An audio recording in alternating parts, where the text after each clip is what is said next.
In section 9.8, we'll work on multiplying and dividing with complex numbers. So again, to multiply with complex numbers, you just need to remember that I squared is -1, and then combine like terms. So let's do a few examples. Let's simplify 3i times 2 minus 7i. So when you're multiplying here, don't forget to distribute. 3i times 2, that'll be 6i. And then 3i times -7i will be -21. And then I times I, that'll give us I squared. So here's what we have to remember. The I squared is the same as -1. So this will be 6i plus 21. So now I'm done. Again, the thing that you need to remember is when you see an I squared, that really is just going to change the sign of your coefficient up front. Now I'm done, but for some reason we like to write the real part first and the imaginary part second, by convention, I guess.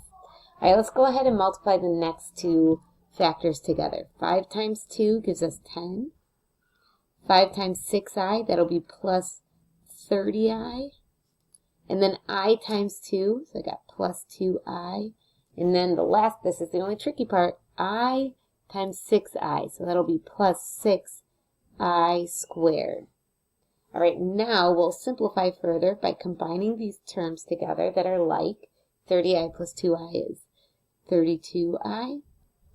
And then 6i squared, wherever you see an I squared, remember that's -1, so that'll change the sign to -6.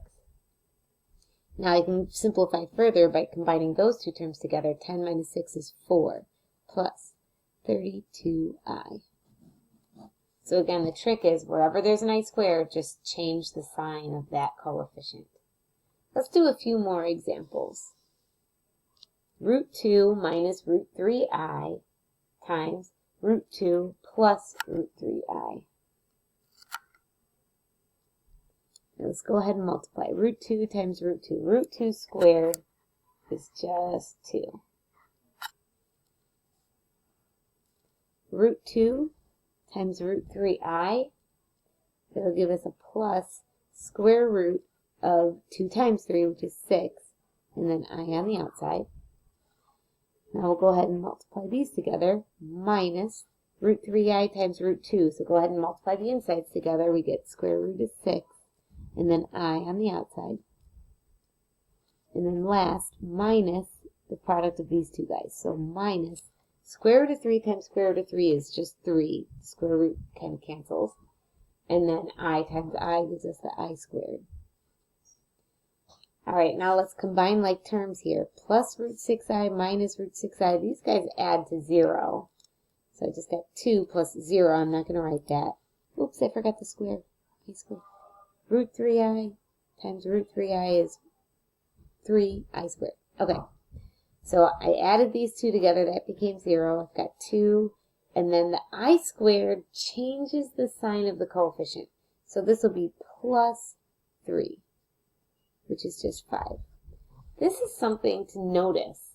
How was it that I had the product of two complex numbers and the complex part all just went away and left me with a real number? This happens because these two numbers are what are called conjugates of each other. See, they have all the same real and imaginary parts, but actually the imaginary part are just opposites of each other. So the real part, square root of 2. Here the imaginary part is negative root 3. Here the imaginary part is positive root 3. We kind of saw this in the past when we were rationalizing denominators. When you multiply conjugates together, the cross terms cancel out. They add to 0. All right, let's do our last example here. -1 plus I times 2 minus root 3i. So -1 times 2 is -2.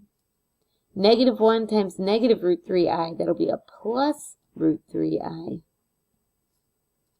I times 2, so plus 2i. And then I times negative root 3i will be negative minus root 3i squared. All right, so this one's going to feel a little funky. So I've got negative 2. Here, I'd like to combine these two terms because they both are imaginary. So what I'm going to do is I'll just kind of like factor out the I and then write it as root 3 plus 2 because I can't combine those together any further. They're not like radicals. All right, and then I've got minus root 3I squared. The I squared